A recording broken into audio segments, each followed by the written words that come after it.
मानो महाराज के दो पुत्र हुए, उत्तानपाद और प्रियव्रत।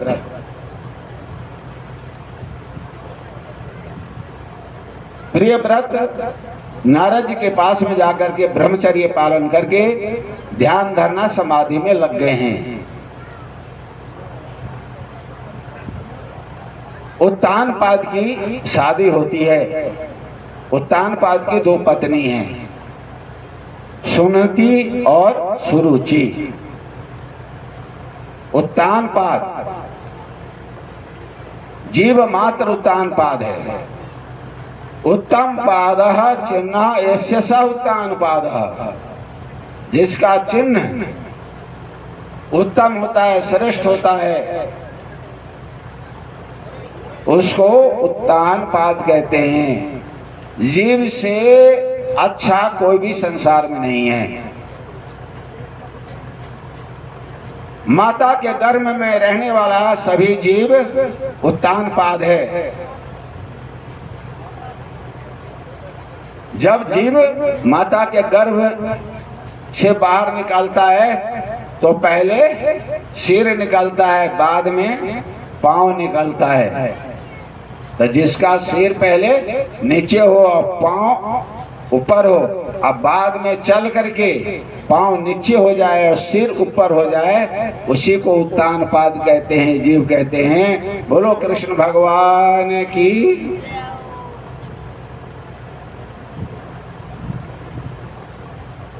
उत्तानपाद का दूसरा अर्थ है जिसका बहुत बड़ा राज्य हो, साम्राज्य हो, जो बहुत बड़ी कीर्ति प्रतिष्ठा मान सम्मान गरिमा को प्राप्त कर रखा हो, उसे भी उत्तानपाद कहते हैं। जी मात्र हो गया ना उत्तानपाद। उसकी दो पत्नी होती है, सुनीति और सुरुचि। आप लोग गृहस्थी हैं, जीव हैं, मनुष्य हैं, पत्नी है। घर में पत्नी दो प्रकार की होती है, एक तो अच्छी होती है और एक बुरी होती है। जो अच्छी होती है उसे सुनीति कहते हैं, और जो बुरी होती है चटोरी, वासना के अधीन, उसे सुरुचि कहते हैं।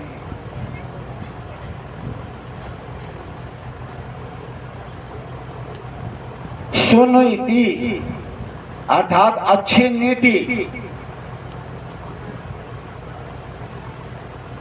जिसके पास अच्छी नीति होती है,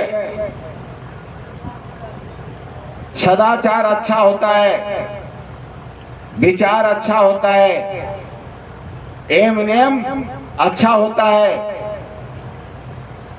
जिसका जीवन संस्कृत होता है, संस्कारवान जो होता है, उसी को सुनीति बोलते हैं।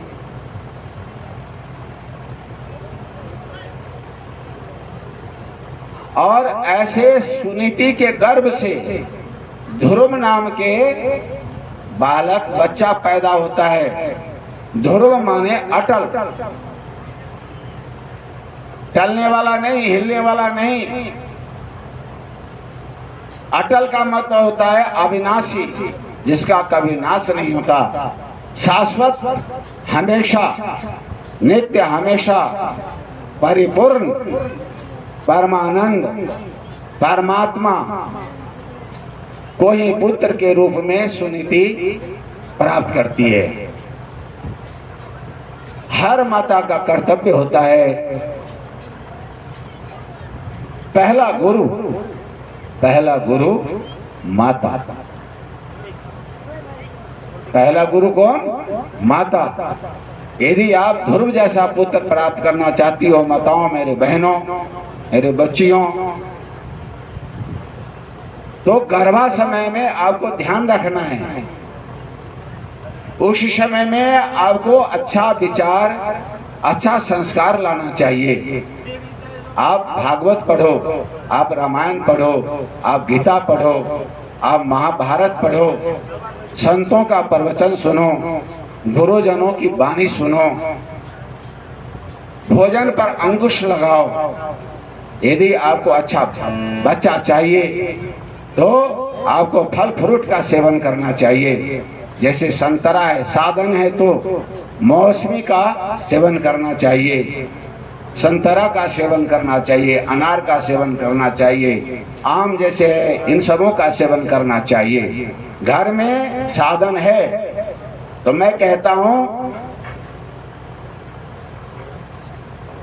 संस्कारवान दिमागदार यदि बच्चा पैदा करना है तो देसी गाय रख करके, देसी गाय के दूध, दही, छाछ, इन सबों का घी, इन सबों का सेवन करना चाहिए। इससे क्या होता है, जो बच्चा पैदा होता है वो संस्कारवान होता है, वो सज्जन होता है, वो विनम्र होता है, वो माता पिता के भक्त होता है। लेकिन गर्भ में बालक है, जो माताएं हुक्का पीती है, सुल्फा पीती है, या कंकर है, मिट्टी है, कोयला है, इन सब चीजों को सेवन करती है, तो आप जो खाती पीती हो वो सारे के सारे बच्चा के अंदर जाता है, फिर बच्चा भी वैसा ही होता है। कोयला खाओगी तो काला होगा, मिट्टी खाओगी तो जड़मती बच्चा होगा। ये ध्यान देने वाली बात है। यदि लड़ाई झगड़ा करोगी तो बच्चा लड़ाकू होगा, आप मिलनसार होगी तो मिलनसार बच्चा होगा, आप भक्ति भाव में तल्लीन होगी तो जन्मते ही वो बच्चा भक्ति भाव में लीन होगा। आपको बच्चा कैसा चाहिए, ध्रुव चाहिए या उत्तम चाहिए? हमें ध्रुव चाहिए, हमें अच्छा बच्चा चाहिए। इसलिए अच्छा बच्चा प्राप्त करने के लिए हमें अच्छा रहना होगा। और वो कौन रहेगा? सर्वप्रथम माँ का कर्तव्य बनता है। माँ का मतलब होता है जो ममता से अपने गर्भाशय स्थित बच्चा को सींचे।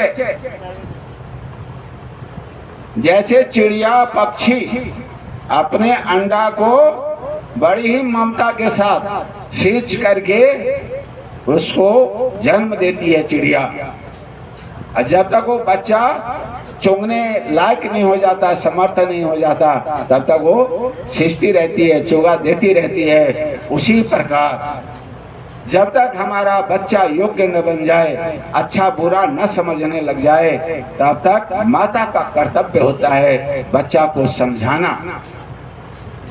माता ही कहती है तुम्हारा पिता है, ये तुम्हारा बाबा है, ये तुम्हारी दादी हैं, ये तुम्हारे दादाश्री हैं, ये तुम्हारे मामा हैं, या ये तुम्हारा भाई है, ये तुम्हारी बहन है, ये तुम्हारा ताऊ है, ये तुम्हारा चाचा है। इन बातों को कहने वाला कौन है? माता।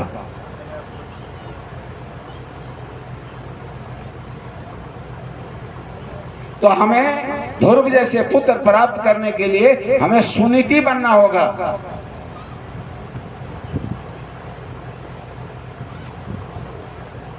हमारे जीवन में एम नियम लाना होगा, अपने जीवन को नियमित बनाना होगा, अपने जीवन पर अंकुश लगाना होगा। हमारे द्वारा ऐसा कोई कार्य न हो, हमारे मन में ऐसा कोई विचार ना आए जिससे हमारा गर्भस्थ बालक संस्कारहीन बन जाए। अच्छा बच्चा पैदा करना और बुरा बच्चा पैदा करना, हे माताओं, आप माता पिता इन दोनों के ऊपर निर्भर करता है। हमारा शास्त्र तो ये कहता है बच्चा यदि चाहिए तो सात्विक भाव रख करके जाओ, आपस में मिलो, सात्विक भाव, भगवत भाव, आराधना करते हुए। ये मत समझना आज कलयुग है तो इन चीजों का अभाव है। आज ही नौजवान ऐसे हैं जो अपने मतलब पुत्र या पुत्री प्राप्ति के लिए वो अपने संस्कार को, दोनों दंपति वो रामायण पढ़ते हैं, गीता पढ़ते हैं, भागवत पढ़ते हैं, संतों के प्रवचन सुनते हैं। आज उनके बच्चा जो मैं देख रहा हूँ या बच्ची को देख रहा हूँ, वो सारे के सारे संस्कारवान हैं। लेकिन ऐसे भी बच्चा को मैं देख रहा हूँ जो कि जन्मते ही वो तानाशाह बन जाता है। एक बच्चा जो होता है वो शांतचित्त बैठा होगा, एक बच्चा होगा तो कभी तो मोछ पकड़ कर खींचेगा, तो कभी जो बाल पकड़ कर खींचेगा, तो कभी चुटकी भरेगा, तो कभी ठूसा मारेगा। ये सब क्या है? संस्कार का देन है। इसमें माता पिता की सर्वोपरि भूमिका है। तो आपको सुनोती बनना है। सुनोती नहीं बनोगे तो सुरुचि बनोगे। असुरुचि माने वासना अधीन। वासना अधीन जब जीव हो जाता है माने अच्छी वासना, अच्छी रुचि। घर में तो कुछ है नहीं, लेकिन खाएंगे हम दाल बाटी चूरमा। उसके लिए क्या होगा? कर्ज करना होगा। वो कर्ज चुकावेंगे कहाँ से? तो दे देंगे। वासना के अधीन जब जीव होता है तो वो धर्म अधर्म सबको खो बैठता है, अपना और पराया सबको भुला देता है।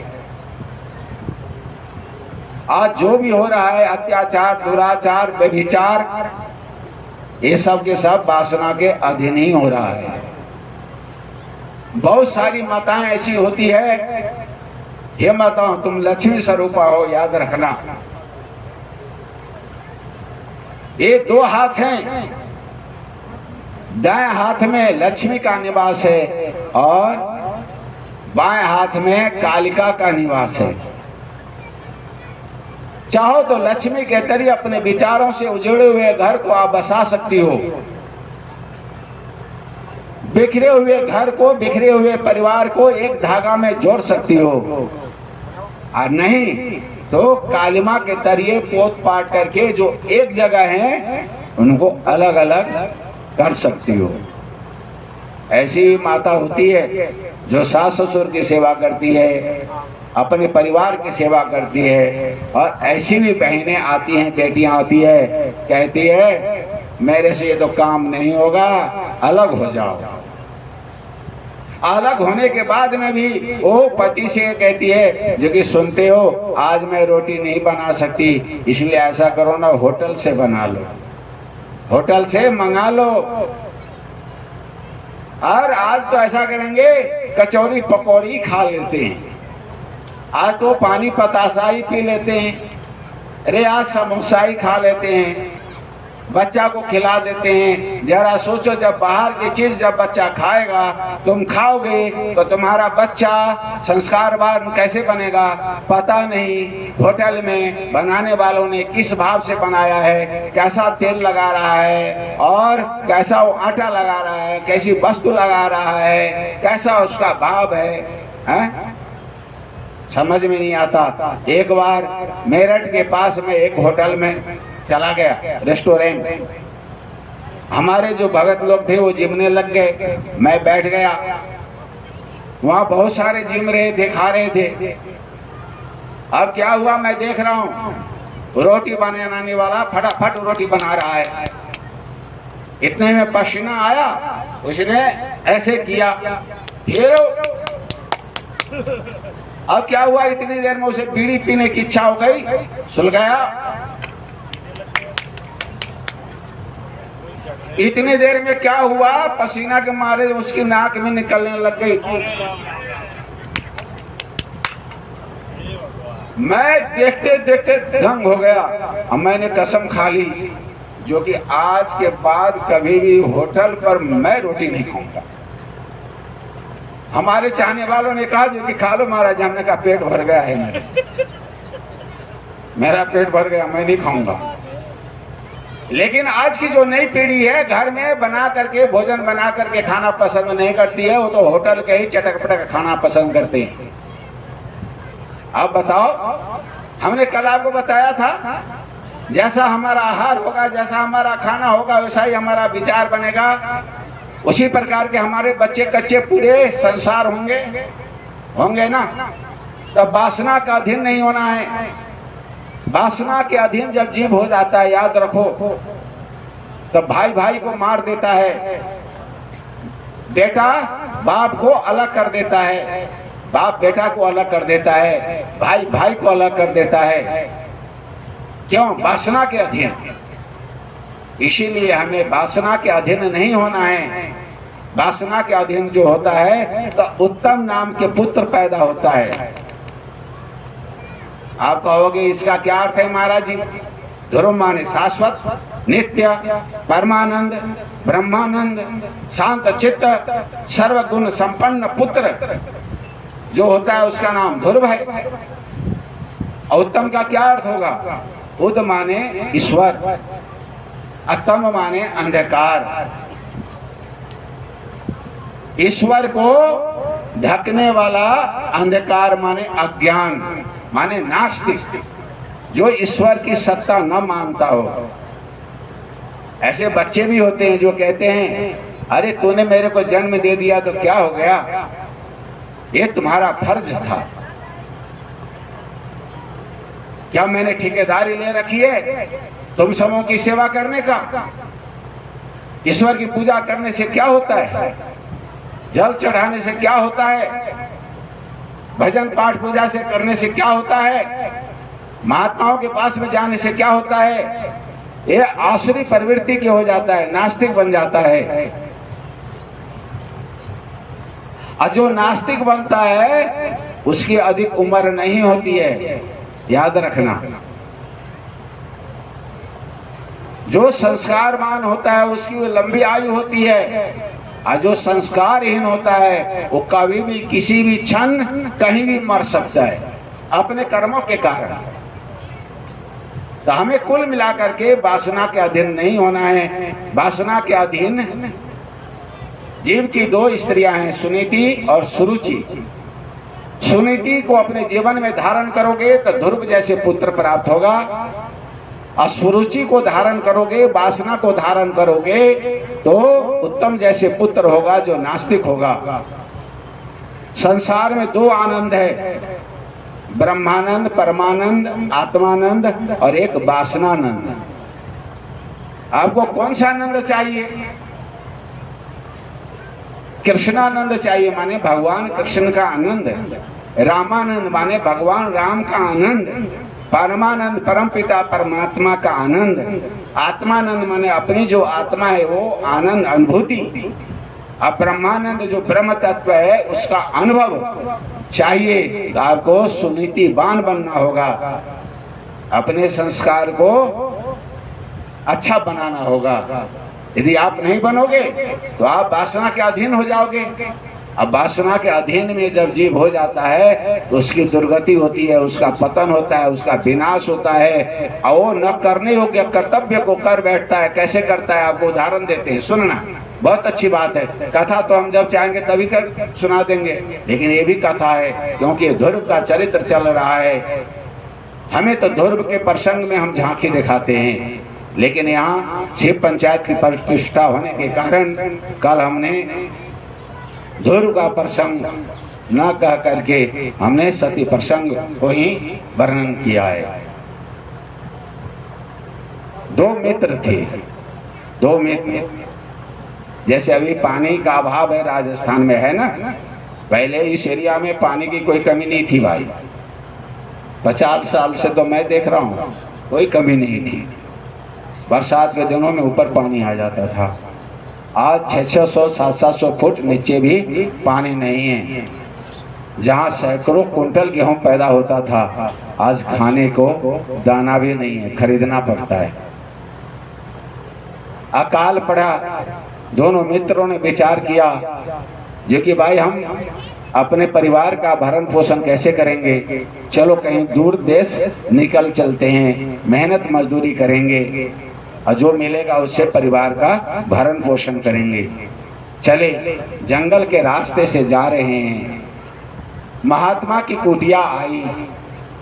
महात्मा को प्रणाम किया, रात्रि वहीं व्यतीत उन दोनों मित्रों ने की। दोनों मित्र जा रहे थे, महात्मा जी ने कहा,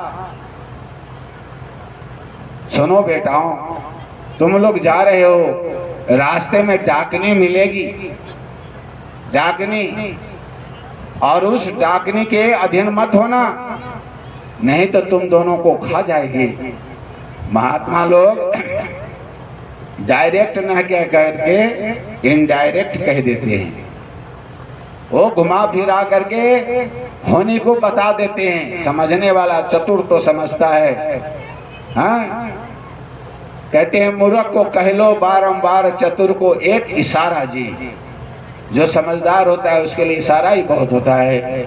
लेकिन ये दोनों के दोनों मित्र महामूर्ख थे, महात्मा के भाव नहीं समझ पाए। आगे जंगल से जा रहे थे, वासना, जो वासना है वो माया का रूप धारण किया और दो असरफी का घड़ा सामने बन गया। उन्होंने देखा जो कि पगडंडी रास्ते पर, ये मटका कहाँ से खोल कर देखा तो भाई उसने तो असरफी असरफी सोना ही सोना है। कहा, आनंद आ गया, परमानंद की प्राप्ति हो गई। अब हमें नौकरी के लिए नहीं जाना, अब क्या है, जंगल से जा रहे हैं तो तलवार भी है भाई। पहले के समय में सुरक्षा के लिए अस्त्र शस्त्र भी रखते थे।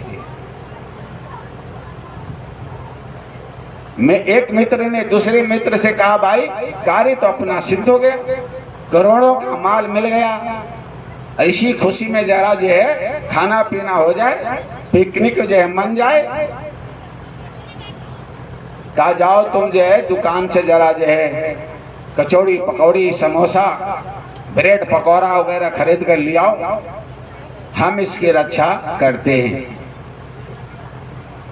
अब यहां तक तो सही है बात, अब बात पलट जाती है। जो होटल पर गया, कचौड़ी पकौड़ी समोसा ब्रेड पकौड़ा चाय लेने के लिए उसके मन में आया, ओहो, यदि मैं आज अकेला होता तो दो घड़ा सरफी हमें को मिलती, अब तो एक ही घड़ा सरफी मिलेगी, क्या करना चाहिए? अरे यहाँ हमारे दोनों के अलावा ही तीसरा कौन? मेडिकल पर गया, नाम तो नहीं बताऊंगा भाई, नाम इसलिए नहीं बताऊंगा क्योंकि महिलाएं या कोई गुस्सा खाकर पट से वो गोली खरीद कर ले आवे और खाकर मर जाए। गोली मिला करके वो गया और वो गोली ले आया, और गोली लाने के बाद में हलवाई से कहा जो कि इसको इस कचौड़ी पकौड़ी समोसा में ब्रेड पकौड़ा में तुम मिला दो। मिला दिया, तैयार हो गया। हलवाई ने पूछा ये क्या है? कहा, भाई ये तो औषधि है, औषधि दवाई है, इसके बिना हम लोग भोजन नहीं जीते। अब वो बांध बूंद करके चला है, खुद तो खा लिया, मित्रों के लिए बांध लिया है। अब ये जो रक्षा कर रहा है उसके मन में आया, ओ आज मैं अकेला होता तो दो घड़ा सरफी हमें को मिलता, अब तो 1/2 होना है। अरे हम दोनों के अलावा इस जंगल में है ही तीसरा कौन? वो आएगा और धीरे से उसकी गर्दन को हम अलग कर देंगे, उसको काट देंगे और दोनों घड़ा लेकर के हम चले जाएंगे। घर वाले पूछेंगे, कह देंगे भाई रास्ते में उसको हिंसक जानवर मार दिया, मैं बड़े मुश्किल से बचकर आया हूं। कर्म को किसने देखा है? वो आया और गर्दन काट देता है, वो पकौड़ा खाया, उसका भी कल्याण हो जाता है और माया भी गायब हो जाती है। बोलो कृष्ण भगवान की जय हो। इसीलिए भाई वासना का अधीन नहीं होना चाहिए। संस्कारवान पुत्र पैदा करो, संस्कारवान पुत्र पैदा करोगे कल्याण होगा। आगे एक दिन